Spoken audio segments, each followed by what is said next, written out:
Right, breaking చూస్తున్నాం. MP Mithun రెడ్డికి bail మంజూరైంది. Liquor కేసులో బెయిల్ మంజూరు చేసింది విజయవాడ ఏసీబీ కోర్టు. 2 ష్యూరిటీలు 2 లక్షల పూచీకత్తుతో బెయిల్ మంజూరు చేసింది ఏసీబీ కోర్టు.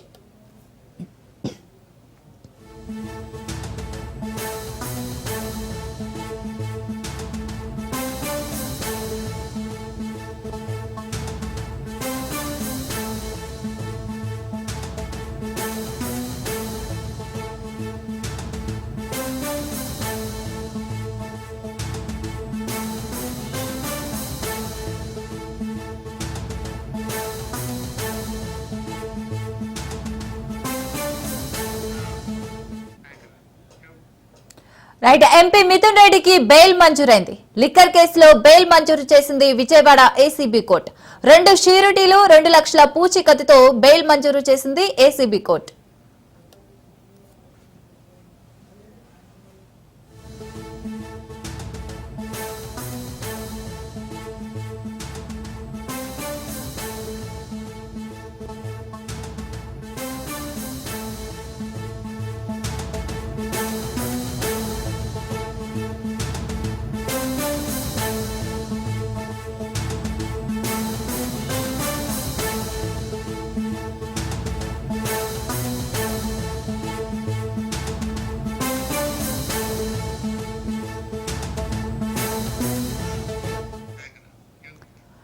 ఎంపీ మిథున్ రెడ్డికి బెయిల్ మంజూరైంది.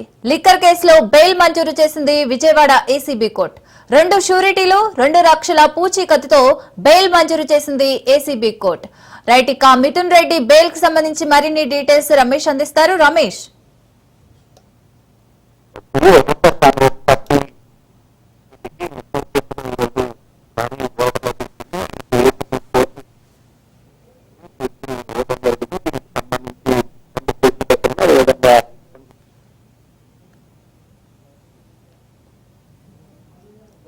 ఇప్పటికే వైఎస్ఆర్ కాంగ్రెస్ పార్టీకి సంబంధించి అనేక మంది నేతలు, అంతేకాకుండా గత ప్రభుత్వంలో జగన్ కి అత్యంత సన్నిహితంగా ఉన్నటువంటి 1-2 అధికారులను కూడా గతంలోనే సిట్టు అరెస్ట్ చేయడం జరిగింది. దీనికి సంబంధించి గతంలో కొంతమంది కోర్టులో బెయిల్ కోసం పిటిషన్ వేసినటువంటి పరిస్థితి. ఈ పిటిషన్ లో భాగంగా ఇప్పటికే మాజీ ఐఏఎస్ ధనంజయ రెడ్డికి, అదేవిధంగా జగన్మోహన్ రెడ్డి ఓఎస్డీ కృష్ణమోహన్ రెడ్డి కూడా గతంలోనే ఏసీబీ కోర్టు బెయిల్ మంజూరు చేసింది. ఇప్పుడు ఈ లిక్కర్ కేసుకు సంబంధించి వైసీపీ ఎంపీ మిథున్ రెడ్డి కూడా బెయిల్ వచ్చినటువంటి నేపథ్యంలో ఇటు మిథున్ రెడ్డి కూడా ఈ రోజు జైలు నుంచి విడుదల కాబోతూ ఉన్నారు. వైఎస్ఆర్ కాంగ్రెస్ పార్టీ హయాంలో పెద్ద ఎత్తున లిక్కర్ కు సంబంధించి అవినీతి జరిగిందంటూ కూడా కూటమి ప్రభుత్వం అధికారంలోకి వచ్చిన తర్వాత సిట్ ను ఏర్పాటు చేయడం జరిగింది. ఈ సిట్ ఇప్పటికే వైఎస్ఆర్ కాంగ్రెస్ పార్టీకి సంబంధించినటువంటి మాజీ ఎమ్మెల్యే చెవిరెడ్డి భాస్కర్ రెడ్డితో పాటు ఇంకా అనేక మందిని అరెస్ట్ చేసింది. వైఎస్ఆర్ కాంగ్రెస్ పార్టీ ఎంపీగా ఉన్నటువంటి మిథున్ రెడ్డిని కూడా అరెస్ట్ చేసినటువంటి పరిస్థితి కూడా ఉంది. ఇక మిథున్ రెడ్డి కూడా గతంలో బెయిల్ కావాలంటూ అనేక సార్లు అప్లై చేశారు. ఈ బెయిల్ కి సంబంధించి గతంలో అనేక సార్లు విచారణ జరిగినటువంటి సందర్భంలో మిథున్ రెడ్డి లిక్కర్ కేసులో కీలక పాత్ర వహించారు. మిథున్ రెడ్డి విచారణ చేస్తేనే పూర్తి స్థాయిలో మరిన్ని విషయాలు బయటకు వచ్చే అవకాశం ఉంటుంది కాబట్టి అతన్ని బెయిల్ ఇవ్వద్దంటూ కూడా సిట్టు అధికారులు కోర్టు ముందు అనేక రకాలుగా వాదనలు వినిపించినటువంటి నేపథ్యంలో గతంలో ఆయన బెయిల్ పిటిషన్ కి సంబంధించి అనేక సార్లు తిరస్కరణకు గురైనటువంటి పరిస్థితి కూడా ఉంది. ఇప్పుడు తాజాగా ఆయనకు బెయిల్ మంజూరు చేస్తూ ఏసీబీ కోర్టు ఆదేశాలు ఇచ్చినటువంటి నేపథ్యంలో ఇది కొంత మిథున్ రెడ్డికి రిలీఫ్ ఇచ్చే అంశంగా చెప్పుకోవచ్చు. ఇక ఈ కేసుకు సంబంధించి ఇప్పటికే కొంతమందికి బెయిల్ ఇచ్చినటువంటి నేపథ్యంలో ఈ మరికొంతమంది కూడా ఎవరైతే జైల్లో ఉన్నారో వారు కూడా త్వరలోనే బెయిల్ కు అప్లై చేసుకునే అవకాశం కూడా ఉన్నట్టయితే తెలుస్తుంది. మొత్తంగా చూస్తే మాత్రం వైఎస్ఆర్ కాంగ్రెస్ పార్టీ మొదటి నుంచి చెప్తుంది లిక్కర్ కేసులో ఎక్కడ అవినీతి జరగలేదు, వైఎస్ఆర్ కాంగ్రెస్ పార్టీ ఎక్కడ అవినీతికి పాల్పడలేదు, కేవలం రాజకీయ కక్ష సాధింపులో భాగంగానే వైఎస్ఆర్ కాంగ్రెస్ పార్టీకి సంబంధించిన నేతలపైన, జగన్మోహన్ రెడ్డికి సన్నిహితులుగా ఉన్న వారిపైన కేసులు పెడుతున్నారని మొదటి నుంచి చెప్తుంది. జగన్మోహన్ రెడ్డి కూడా ఇదే అంశాన్ని చెప్తున్నటువంటి పరిస్థితి. మరోవైపు కోర్టులో కూడా ఇటు ఎవరైతే లిక్కర్ కేసులో జైలుకు వెళ్లారో వాళ్ళ తరపున న్యాయవాదులు కూడా ఇదే అంశాన్ని చెప్తూ ఉన్నారు. లిక్కర్ కేసుకు సంబంధించి దాదాపుగా ఏ ఒక్క ప్రూఫ్ ను కూడా ఇంతవరకు సిట్ అధికారులు కోర్టు ముందు ఉంచలేదు. ఎట్లాంటి ఆధారాలు లేకుండా కేవలం ఒక కేసు జరిగిందంటూ చెప్తూనే అరెస్టు చేస్తున్నారు తప్ప దీనికి సంబంధించి పూర్తి స్థాయిలో ఎవిడెన్స్ ఎక్కడా లేదనే విషయాన్ని కూడా కోర్టు దృష్టికి అయితే తీసుకెళ్తున్నటువంటి పరిస్థితి కూడా ఉంది. మొత్తంగా మిథున్ రెడ్డికి ఈ కేసులో ఓటు లభించింది. జూలై 20వ తేదీన ఆయన్ను సిట్ అధికారులు అరెస్ట్ చేశారు. ఆ తర్వాత ఆయన్ను కోర్టులో ప్రొడ్యూస్ చేసినప్పుడు కోర్టు ఆయనకు రిమాండ్ కూడా విధిస్తుంది. సో ఇప్పటికీ కూడా సిట్ అధికారులు మిథున్ పాత్రకు సంబంధించి స్పష్టమైనటువంటి ఆధారాలను కోర్టు ముందు ఉంచినటువంటి పరిస్థితి కూడా లేదు. ఈ నేపథ్యంలోనే ఆయనకు కోర్టు కూడా బెయిల్ మంజూరు చేసింది. Sri right, thank you Ramesh.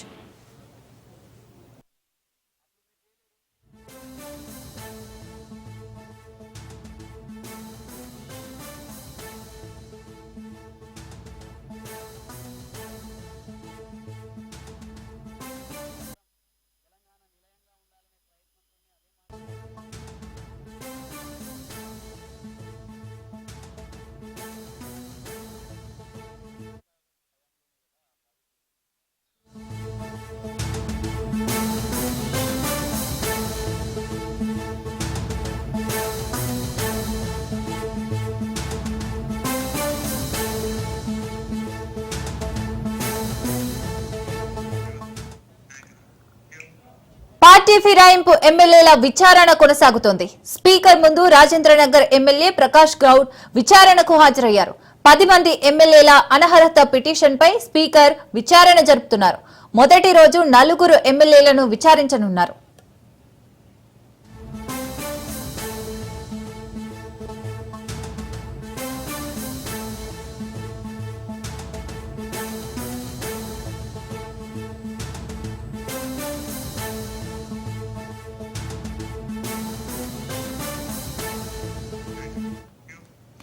Party ఫిరాయింపు ఎమ్మెల్యేల విచారణ కొనసాగుతుంది. స్పీకర్ ముందు రాజేంద్రనగర్ ఎమ్మెల్యే ప్రకాష్ గౌడ్ విచారణకు హాజరయ్యారు. 10 మంది ఎమ్మెల్యేల అనర్హత పిటిషన్పై స్పీకర్ విచారణ జరుపుతున్నారు. మొదటి రోజు 4 ఎమ్మెల్యేలను విచారించనున్నారు.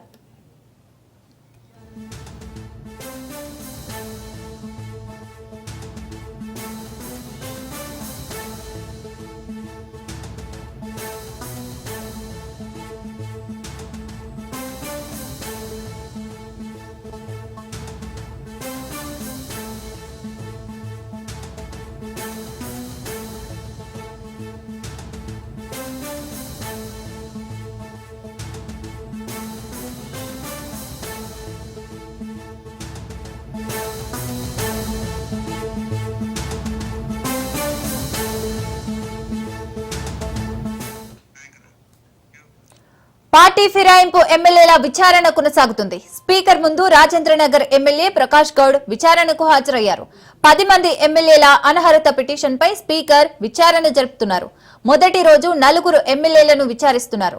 రైట్ గా ఫిరాయింపు ఎమ్మెల్యేల విచారణ కొనసాగుతుంది. మరి ఎలాంటి చర్చలు వచ్చే అవకాశం ఉంది అనే దానిపై మరింత సమాచారం రాజు అందిస్తారు. రాజు, సాగర్, పార్టీ ఫిరాయించిన ఎమ్మెల్యేలతో స్పీకర్ ప్రత్యేకంగా భేటీ కాబోతా ఉన్నారు. దీనికి సంబంధించి ఇప్పటికే వాళ్ళకి నోటీసులు కూడా జారీ చేయడం జరిగింది. వారికి ఒక్కొక్క సమయం కూడా కేటాయించి వారి యొక్క వివరణ కూడా స్పీకర్ ప్రత్యక్షంగా తీసుకోబోతా ఉన్నారు. వారితో మాట్లాడి అవన్నీ కూడా రాతపూర్వకంగా విచారణలో భాగంగా అవన్నీ కూడా తీసుకోబోతా ఉన్నారు. 10 మంది ఎమ్మెల్యేలపై అనర్హత వేయాలని చెప్పేసి ఇప్పటికే ఏదైతే ఇటు బీఆర్ఎస్ పార్టీ కోర్టులో పిటిషన్ వేయడం జరిగిందో దీనిపై ఇప్పటికే ఒకవైపు హైకోర్టు డైరెక్షన్ లో, అదేవిధంగా మరొక వైపు ఇటు ఏదైతే స్పీకర్ కూడా దీనికి సంబంధించి వాళ్ళ యొక్క ఎవరైతే పార్టీ ఫిరాయింపు ఎమ్మెల్యేలు ఉన్నారో వాళ్ళతో ప్రత్యక్షంగా మాట్లాడి స్పీకర్ కూడా ఒక నిర్ణయం తీసుకోబోతా ఉన్నారని తెలుస్తోంది. దీనికి సంబంధించి ఈ రోజు మొదటి రోజు 4 ఎమ్మెల్యేలకు విచారణకు రావాలని చెప్పి కూడా ఇటు స్పీకర్ కార్యాలయం నుంచి ఇప్పటికే వారికి ఆదేశాలు వెళ్లడం జరిగింది. ఈ రోజు విచారణకు హాజరు కానున్న ప్రకాష్ గౌడ్, కాలయాదయ్య, గూడెం మహిపాల్ రెడ్డి, బండ్ల కృష్ణమోహన్ రెడ్డి ఈ యొక్క విచారణకు హాజరు కాబోతా ఉన్నారు. కొద్దిసేపటి క్రితమే ఈ రోజు ఎమ్మెల్యే ప్రకాష్ గౌడ్, రాజేంద్రనగర్ ఎమ్మెల్యే ప్రకాష్ గౌడ్ విచారణకు హాజరు కావడం జరిగింది. స్పీకర్ ముందు ప్రత్యక్షంగా హాజరయ్యి తన యొక్క వివరణను కూడా ఇవ్వడం జరిగింది. 10 మంది ఎమ్మెల్యేలు ఒకసారి మనం చూసినట్టయితే బీఆర్ఎస్ పార్టీలో గెలిచి కాంగ్రెస్ పార్టీలోకి వచ్చినటువంటి కడియం శ్రీహరి, స్టేషన్ గన్పూర్ ఎమ్మెల్యే, అదేవిధంగా Khairatabad MLA Danam Nagender, Bhadrachalam MLA Tellam Venkatrao, Banswada MLA Pocharam Srinivas Reddy, అదేవిధంగా Jagtial MLA Sanjay Kumar, Chevella MLA Kaleyadaiah, Gadwal MLA Bandla Krishnamohan Reddy, Rajendranagar MLA Prakash Goud, Patancheru MLA Gudem Mahipal Reddy, Serilingampally MLA Arikapudi Gandhi. ఈ 10 మంది ఎమ్మెల్యేలో ఈ రోజు 4 ఈ రోజు స్పీకర్ ముందుకు వివరణ ఇవ్వడానికి రమ్మని స్పీకర్ కార్యాలయం నుంచి సమాచారం ఇవ్వడం జరిగింది. వాళ్ళు కూడా స్పీకర్ కార్యాలయానికి రావడానికి వస్తున్నటువంటి పరిస్థితి కనిపిస్తా ఉంది. ప్రధానంగా ఏదైతే దీనికి సంబంధించి ఇప్పటికే కోర్టుల్లో ఒకవైపు నడుస్తా ఉంది, అనర్హత పిటిషన్ వేయాలని చెప్పి బీఆర్ఎస్ పార్టీ కూడా గట్టిగా వాదిస్తున్నటువంటి పరిస్థితి కనిపిస్తా ఉంది. మరి దీనిపై స్పీకర్ ఎట్లాంటి నిర్ణయం తీసుకోబోతా ఉన్నారు అనే దానిపై అయితే ఒక ఉత్కంఠ అయితే కొనసాగుతా ఉంది. దీనికి సంబంధించి ఒకవైపు ఇటు ఈ 10 మంది ఎమ్మెల్యేలపై అనర్హత వేయాలని చెప్పేసి ఒకవైపు బీఆర్ఎస్ పార్టీ చెప్తా ఉంది. మరొక వైపు ఆ ఫిరాయింపు ఎమ్మెల్యేలు ఎవరైతే ఉన్నారో వాళ్ళు మేము పార్టీ మారలేదు, కేవలం అభివృద్ధి పనుల కోసమే ముఖ్యమంత్రి రేవంత్ రెడ్డిని కలిసామని చెప్పి కూడా గతంలోనే పలుమార్లు చెప్పినటువంటి పరిస్థితి కనిపిస్తా ఉంది. మరి ఏం చెప్పబోతా ఉన్నారు ఈ రోజు స్పీకర్ ముందు అనేది కూడా ఇక్కడ ఉత్కంఠ కొనసాగుతున్నటువంటి పరిస్థితి కనిపిస్తా ఉంది. దీంట్లో ఏదైతే ఒక పార్టీలో గెలిచి మరొక పార్టీలో చేరారు, ఖచ్చితంగా వారి పైన అనర్హత వేటు వేయాలని బీఆర్ఎస్ పార్టీ పదే కోరుతా ఉంది. దీనికి సంబంధించి ఈ విచారణ 10 రోజుల లోపల ఈ విచారణ ముగించాలని చెప్పేసి కూడా స్పీకర్ ఇప్పటికే నిర్ణయం తీసుకున్నారు. దీనికి సంబంధించి ఒక్కొక్కరికి ఒక్కొక్క సమయం కూడా కేటాయించడం జరిగింది. మరొక వైపు ఈ అసెంబ్లీ ప్రాంగణంలోకి సంబంధించి కొన్ని ఆంక్షలు కూడా విధించడం జరిగింది. ఈ ఎల్పీ కార్యాలయంలో గానీ, అదేవిధంగా మీడియా పాయింట్ సెంటర్ లో గానీ ఎక్కడ కూడా మీడియాకు అనుమతి నిరాకరించడం జరిగింది. ఎక్కడ కూడా ప్రెస్ మీట్ నిర్వహించడానికి అక్కడ వీలు లేదని చెప్పి కూడా చెప్పడం జరిగింది. ఈ ఫిరాయింపు ఎమ్మెల్యేలతో పాటు వచ్చే ఎవరైతే తమ న్యాయవాదులు అడ్వకేట్స్ ఉంటారో వారు కూడా ఆ స్పీకర్ కార్యాలయంలోకి వచ్చే సమయంలో అక్కడ మొబైల్స్ కి అనుమతి లేదని చెప్పి కూడా ఇప్పటికే ఒక డైరెక్షన్స్ అయితే ఇవ్వడం జరిగింది. దీనికి సంబంధించి ఇతర ఎమ్మెల్యేలకు ఎవరైతే మాజీ ఎమ్మెల్యేలు, మాజీ ఎంపీలు, మాజీ ఎమ్మెల్సీలు ఉంటారో వారికి కూడా ఈ సమయంలో ఆంక్షలు ఉన్నాయి కాబట్టి లోపలికి అనుమతి లేదు అని చెప్పి ఇప్పటికే ఇటు స్పీకర్ కార్యాలయం అయితే చెప్తున్నటువంటి పరిస్థితి కనిపిస్తోంది. మరొక వైపు ఇటు బీఆర్ఎస్ పార్టీ నుంచి అయితే ఖచ్చితంగా వారిపై స్పీకర్ వెంటనే చర్య తీసుకోవాలని చెప్పి కూడా డిమాండ్ అయితే వినిపిస్తున్నటువంటి పరిస్థితి కనిపిస్తోంది. అక్టోబర్ 6వ తేదీ వరకు కూడా ఈ యొక్క దీన్ని అంతా క్లోజ్ చేయాలి. అదేవిధంగా ఇక్కడ ఆంక్షలు కూడా 6వ తేదీ వరకు, అక్టోబర్ 6 వరకు కూడా అమల్లో ఉంటాయని చెప్పి స్పీకర్ కార్యాలయం ఇప్పటికే ప్రకటించడం జరిగింది. మొత్తానికైతే ఈ ఎమ్మెల్యేల విచారణ ఏదైతే ప్రత్యక్షంగా స్పీకర్ ముందు విచారణ కొనసాగుతా ఉంది. దీనికి సంబంధించి ఈ యొక్క విచారణ పూర్తయిన తర్వాత స్పీకర్ ఎట్లాంటి నిర్ణయం తీసుకుంటారనేది ఇక్కడ కీలకంగా మారింది. సిరి రైట్, థ్యాంక్ యూ రాజు.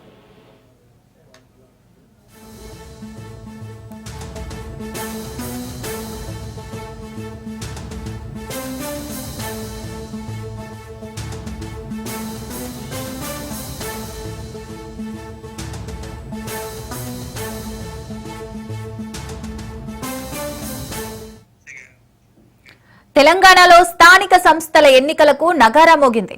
మొత్తం 5 విడతల్లో ఎన్నికలు జరగనున్నాయి.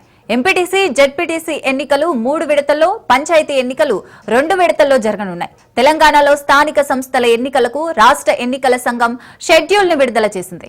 తెలంగాణలో 31 జిల్లాలు, 565 మండలాల్లో ఈ ఎన్నికలు జరుగుతాయి.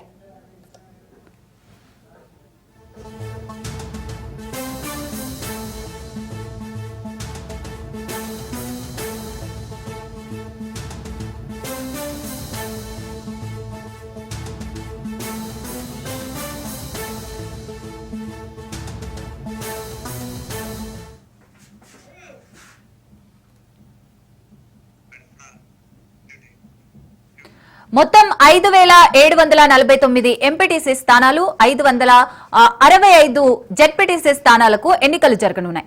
ఎంపీటీసీలకు 15302 పోలింగ్ కేంద్రాలు, జెడ్పీటీసీలకు 31377 పోలింగ్ కేంద్రాలు, సర్పంచ్ ఎన్నికలకు 15522 పోలింగ్ కేంద్రాలు ఏర్పాటు చేయనున్నారు. మొత్తం 5 దశల్లో ఈ ఎన్నికలు జరిగేలా ప్లాన్ చేశారు.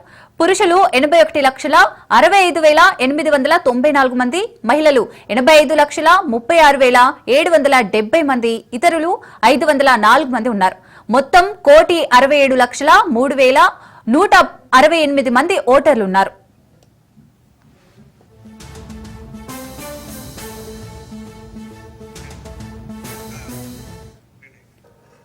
మొదట ఎంపీటీసీ, జెడ్పీటీసీ ఎన్నికలు జరగనున్నాయి. మొదటి దశలో అక్టోబర్ 9న నోటిఫికేషన్ విడుదలై అక్టోబర్ 23న ఎంపీటీసీ, జెడ్పీటీసీ ఎన్నికలు జరుగుతాయి. రెండో దశకు అక్టోబర్ 13న నోటిఫికేషన్, అక్టోబర్ 27న ఎన్నికలు జరుగుతాయి. ఇలా 2 దశల్లో ఎంపీటీసీ, జెడ్పీటీసీ ఎన్నికలు ఉంటాయి. అలానే గ్రామ పంచాయతీలకు 3 దశల్లో ఎన్నికలుంటాయి. అక్టోబర్ 31న గ్రామ పంచాయతీ మొదటి దశ ఎన్నికలు జరుగుతాయి.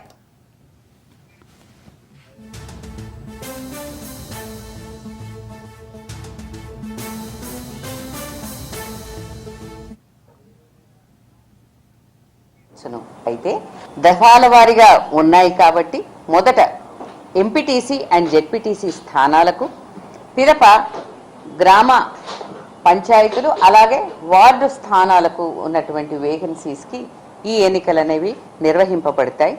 వాస్తవంగా ఇవి 2 ఫేజులు, అవి 3 ఫేజులు కలుపుకుంటే 5 దఫాలుగా ఈ ఎలక్షన్ ఉంటుంది. ఒక్కొక్క ఫేజు 15 రోజుల్లో ముగుస్తుంది. అనగా 9వ రోజున నామినేషన్కి ఎలక్షన్ నోటీస్ ఇచ్చింది.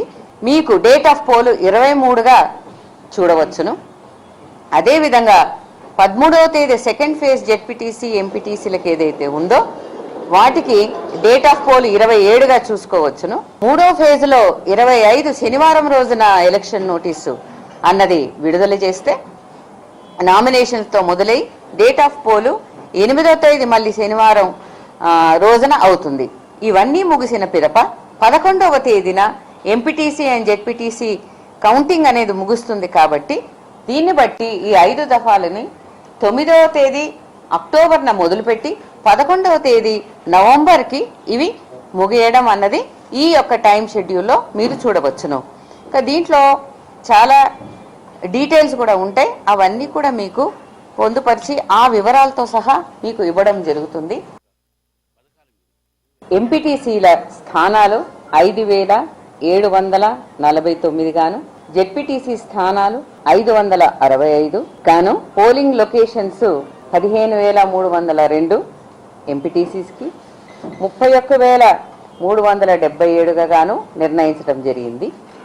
ఈ వివరాలన్నీ కూడా మీకు మేము పొందుపరిచి ఇస్తాము. టోటల్ జీపీస్ 12,733 గాను, అలాగే వార్డులు 1,12,288 గాను, పోలింగ్ స్టేషన్స్ 1,12,770గా ఖరారు చేయటమైంది.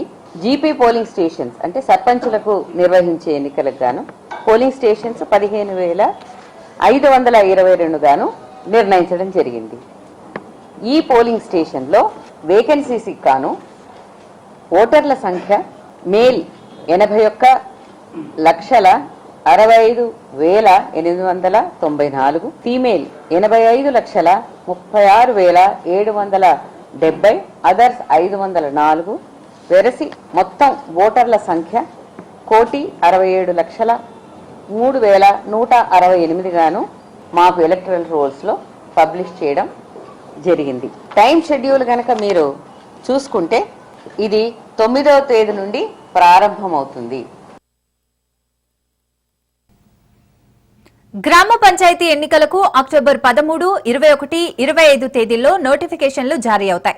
అలాగే అక్టోబర్ 31న, నవంబర్ 4న రెండో దశ, నవంబర్ 8న మూడో దశ ఎన్నికలుంటాయి. ఎంపీటీసీ, జెడ్పీటీసీ ఎన్నికల కౌంటింగ్ నవంబర్ 11న జరిగి అదే రోజు ఫలితాలు ప్రకటిస్తారు. గ్రామ పంచాయతీలకు సంబంధించిన ఎన్నికలు జరిగిన రోజు ఫలితాలు వెల్లడిస్తారు.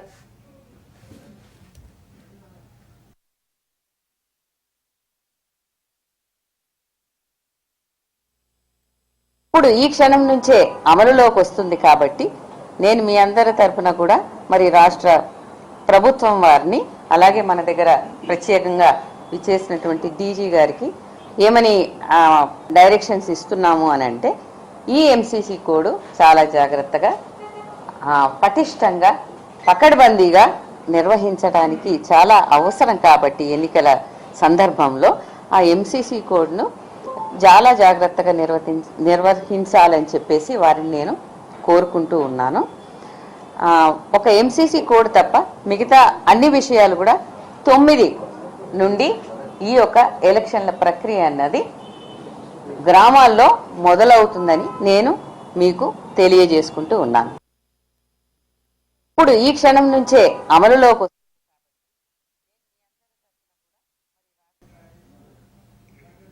టీఆర్ఎస్ హయాంలో నిరుద్యోగులకు ఉద్యోగాలు ఇవ్వకుండా ఇబ్బంది పెడితే తాము అధికారంలోకి రాగానే గ్రూప్ 1, గ్రూప్ 2 పరీక్షలను నిర్వహించి వేలాది మందికి ఇందిరమ్మ రాజ్యంలో ఉద్యోగాలు ఇచ్చామని డిప్యూటీ సీఎం బట్టి విక్రమార్క చెప్పారు.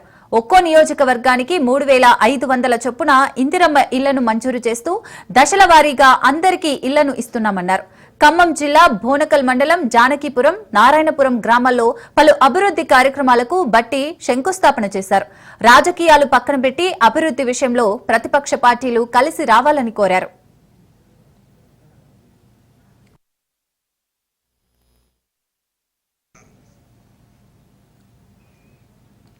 రౌండ్ టేబుల్ ఆఫ్ ఇండియా ఆధ్వర్యంలో ప్రైడ్ ఆఫ్ తెలంగాణ అవార్డ్స్ 2025 వేడుకలు మాదాపూర్లోని హెచ్ఐసిసిలో ఘనంగా జరిగాయి. ప్రైడ్ ఆఫ్ తెలంగాణ 6వ ఎడిషన్ ఆధ్వర్యంలో 12 విభాగాలలో ఉత్తమ సేవలు అందించిన 30 మందికి అవార్డులను ప్రదానం చేశామని ఆర్గనైజర్ శ్రీకాంత్ తెలిపారు. ఈ కార్యక్రమం ద్వారా వచ్చిన అమౌంట్ ను గవర్నమెంట్ స్కూల్స్ అభివృద్ధికి ఉపయోగిస్తామని తెలిపారు.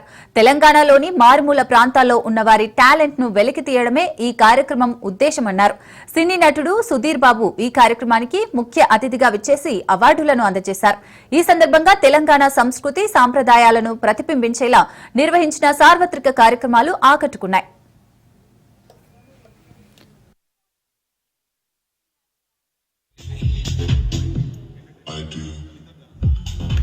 Loudly cheer for Sriraj Kandukuri on stage. గల్లీ ఎన్నికైనా ఢిల్లీ ఎన్నికైనా గెలుపు బీఆర్ఎస్ దేనని కేటీఆర్ స్పష్టం చేశారు. ప్రజలు మళ్లీ కేసీఆర్ రావాలని కోరుతున్నారని ఆయన తెలిపారు. బీఆర్ఎస్ పాలనలో యూరియా కష్టాలు లేవన్నారు. ఉన్న నగరాన్ని పట్టించుకునే దిక్కు లేదు కానీ కొత్త నగరాన్ని కడతానని రేవంత్ ఫోజులు కొడుతున్నారని ఆయన విమర్శించారు. గ్రామాల్లోని రైతులు ప్రభుత్వంపై ఆగ్రహంగా ఉన్నారని అన్నారు. రాబోయే రోజుల్లో వచ్చేది గల్లీ ఎలక్షన్ అయినా ఢిల్లీ ఎలక్షన్ అయినా ఖచ్చితంగా ప్రజలు తిరిగి కేసీఆర్ గారు మళ్ళీ రావాలి, తెలంగాణ రాష్ట్రానికి సారథ్యం వహించాలి అనే ఒక స్పష్టమైన ఆలోచన విధానానికి వచ్చినట్టుగా కనబడతా ఉన్నది. ఇవాళ మీరు చూస్తూ ఉన్నారు, గ్రామాలలో రైతులు ఏ పరిస్థితిలో ఉన్నారో మీరు చూస్తూ ఉన్నారు. మనం ఎప్పుడో గతంలో కాంగ్రెస్ ప్రభుత్వం ఉన్నప్పుడు చూసాం, 2014 ముందు ఎరువుల కోసం లైన్లు కట్టి ఎరువుల కోసం యుద్ధాలు చేసే పరిస్థితి గతంలో ఉండేది. మళ్ళా కాంగ్రెస్ వచ్చింది అంటే మళ్ళా అదే పరిస్థితి వచ్చింది. ఎరువుల కోసం చెప్పుల జాతరలు, ఎరువుల కోసం ముష్టి యుద్ధాలు చేసుకునే పరిస్థితి కాంగ్రెస్ ప్రభుత్వం వచ్చిన తర్వాత మళ్ళీ వచ్చింది. కాబట్టి రైతులు ఆగ్రహావేశాలతో ఉన్నారు గ్రామాల్లో. మహిళలు మరి మాకు ఇవ్వాల్సిన 2500 రూపాయలు ఇస్తానని చెప్పారు 100 రోజుల్లో, ఇయ్యట్లేదు అనే కోపం మీద మహిళలు ఉన్నారు. వృద్ధులు 4000 పెన్షన్ అన్నారు, ఇంకోటి అన్నారు, అరిచేతిలో స్వర్గం చూపెట్టి ఓట్లు వేయించుకున్నారు. ఇప్పుడు పత్తా లేరని చెప్పి వృద్ధులు, వితంతువులు ఎవరైతే పెన్షన్దారులు ఉన్నారో, ఆసరా పెన్షన్ అందుకున్న వాళ్ళు, వాళ్ళంతా కోపంగా ఉన్నారు. యువత 2 లక్షల ఉద్యోగాలని చెప్పి, విద్యార్థినులకు స్కూటీలని చెప్పి, నిరుద్యోగ భృతి 4000 రూపాయలని చెప్పి, ఇంకా చాలా మాటలు చెప్పారు, విద్యా భరోసా కార్డు అని చెప్పి యువత, విద్యార్థి ఈ రకంగా కోపంగా ఉన్నారు. కాంగ్రెస్ గ్యారంటీ కార్డుల పేరిట చేసిన డ్రామాని గుర్తు చేయడానికే నిన్న మనం మన పార్టీ నుంచి కాంగ్రెస్ బాకీ కార్డు, అంటే కాంగ్రెస్ బాకీ కార్డు అంటే ఏ వర్గానికి ఎంత బాకీ పడ్డారు, రైతులకు ఎంత బాకీ పడ్డారు, అట్లాగే రైతులకు ఎంత బాకీ పడ్డారు, అట్లాగే మహిళలకు ఎంత బాకీ ఉన్నారు, అట్లాగే మన తమ్ములకి చెల్లెలకి ఎంత బాకీ ఉన్నారు, అట్లాగే వృద్ధులకి, వితంతులకి, పెన్షన్దారులకు ఎంత బాకీ ఉన్నారని చెబుతూ ఇవాళ కాంగ్రెస్ బాకీ కార్డు పేరిట రైతు భరోసా ఎంత బాకీ పడ్డారు, నిరుద్యోగులకు ఎన్ని ఉద్యోగాలు ఎంత బాకీ పడ్డారు, 1,00,000 రూపాయలు కేసీఆర్ గారు పెళ్లికిస్తే కళ్యాణ్ లక్ష్మి పేరిట, షాదీ ముబారక్ పేరిట మేము తులం బంగారం ఇస్తామన్నారు. మరి ఇప్పుడు 8 లక్షల పెళ్లిళ్ళు అయినాయి, 8 లక్షల తులాల బంగారం బాకీ పడ్డాడు రేవంత్ రెడ్డి కాంగ్రెస్ ప్రభుత్వం. ఇట్లా ప్రతి వర్గానికి ఎంత బాకీ ఉన్నది ఈ ప్రభుత్వం అంటూ ఈ బాకీ కార్డులు నిన్నటి నుంచే ఒక ఉద్యమ రూపంలో ఇంటింటికి, మనిషి మనిషికి చేర్చడానికి మనం తీసుకున్నాం. బాకీ కార్డుని మనం ఇంటింటికి తీసుకపోతే ఇదే కాంగ్రెస్ పాలిట బ్రహ్మాస్త్రం అవుతుంది. వాళ్ళు చెప్పినారు ఎన్నికలకు ముందు అభయహస్తం అన్నారు, మమ్మల్ని గెలిపించండి మాది అభయహస్తం అన్నారు. ఇవాళ ప్రజలకు అర్థమైపోయింది, ఇది అభయహస్తం కాదు, భస్మాసుర హస్తం, ఇది శూన్యహస్తం, దీనివల్ల ఒరిగేదేం లేదని అర్థమైంది. పరిస్థితులు ఇట్లా ఉంటే ముఖ్యమంత్రి రేవంత్ రెడ్డి గారేమో ఇవాళ రోమ్ నగరం తగలబడుతుంటే ఆయన నీరో చక్రవర్తి ఎవరో ఫిడేల్ వాయించుకుంటూ కూర్చున్నాడంట. ఉన్న ఊరే బాగాలేదు మీ నాయకత్వంలో, చెత్తదీసేటోడు లేడు, స్ట్రీట్ లైట్స్ వెలిగించేటోడు లేడు, ఆఖరికి మోరీలు పొంగుతుంటే ప్రజల మోరీల్లో కొట్టుకొని పోతుంటే ఉన్న నగరాన్నే పట్టించుకునే నాదుడు లేడు ఇవాళ మున్సిపల్ మంత్రిగా రేవంత్ రెడ్డి గారు ఉంటే. కానీ ఆయనేమో కొత్త నగరాలు కడతా అని చెప్పి నిన్న శంకుస్థాపన లేచి ఏందో ఊదరగొట్టే ఉపన్యాసాలు ఇస్తా ఉన్నాడు. నేను ఫ్యూచర్ సిటీ కడతా, ఇది కడతా, అది కడతా. ఉన్న నగరం చూడమంటే ఇది చాతనైతే లేదు, ఉన్న నగరాన్ని ఏమో ఉద్ధరించే పరిస్థితి లేదు, కానీ కొత్త నగరాన్ని కడతానని చెప్పి ఇవాళ పోజులు కొడతా ఉన్నారు. సియోల్లో మంత్రుల బృందం పర్యటిస్తోంది. ఏపీ ఈడీబీ ఆధ్వర్యంలో దక్షిణ కొరియాలో అభివృద్ధి ప్రాజెక్టుల అధ్యయనానికి సియోల్ వెళ్లారు మంత్రులు నారాయణ, జనార్దన్ రెడ్డి. సియోల్లో ఇండియన్ ఎంబసీ అధికారులతో సమావేశమయ్యారు. అనంతరం ఏపీ అభివృద్ధి పెట్టుబడులకు ఉన్న అవకాశాలపై చర్చించారు.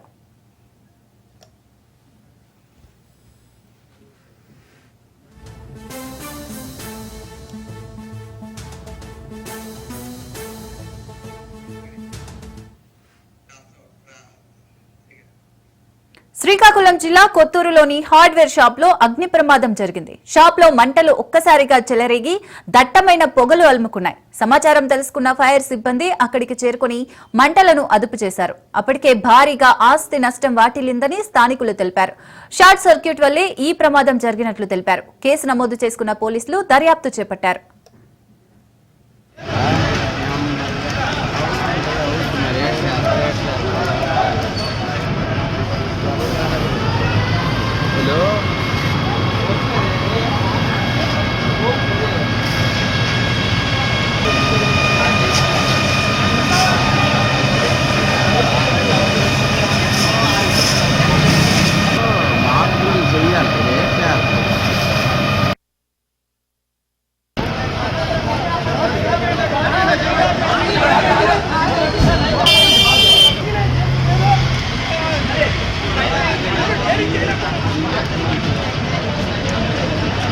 ఇక్కడ ఎంత నెంపదుకున్నారు అనుకోండి నడిపిస్తే అవుతున్నారు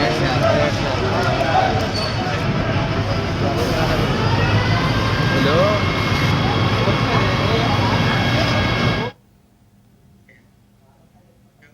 తిరుమల బ్రహ్మోత్సవాలు వైభవంగా జరుగుతున్నాయి. హనుమంత వాహనంపై శ్రీవారు ఊరేగారు. శ్రీరాముని అవతారంలో భక్తులకు దర్శనమిచ్చారు. శ్రీవారిని హనుమంత వాహనంపై తిలకించి భక్తులు పులకించిపోయారు. సాలగ్రామ మాలికలను అనేకమైనటువంటి వెంకటాచలపతి రామచంద్ర ప్రభువుగా మనం అందరం కూడా ఈనాడు ఆయన కనుసన్నలలో ప్రత్యేకంగా ఇలా చేతులు చాపి పెట్టుకునేటువంటి భాగ్యం ఉంది అని మనం అనుకోకూడదు. ఈయన రామచంద్ర ప్రభువుకి విశేషంగా సేవలు అందించినటువంటి భాగ్యాన్ని పొందినటువంటి వాడు. హనుమంతుడు భగవద్భక్తులలో అగ్రగణ్యుడు. రామాయణంలో మారుతి స్థానం అద్వితీయం. ఎన్నో నీ నామాంకితమైన శిలలు వేస్తే కోతుల సహాయంతో వారధి దాటావయ్యా. ఎందుకని అయింది అంటే కృతే వృషాద్రిం వక్ష్యంతి. కృతయుగంలో ధర్మదేవత, వృష అంటే ధర్మము తపస్సు చేసింది ఈ దివ్య క్షేత్రంలో.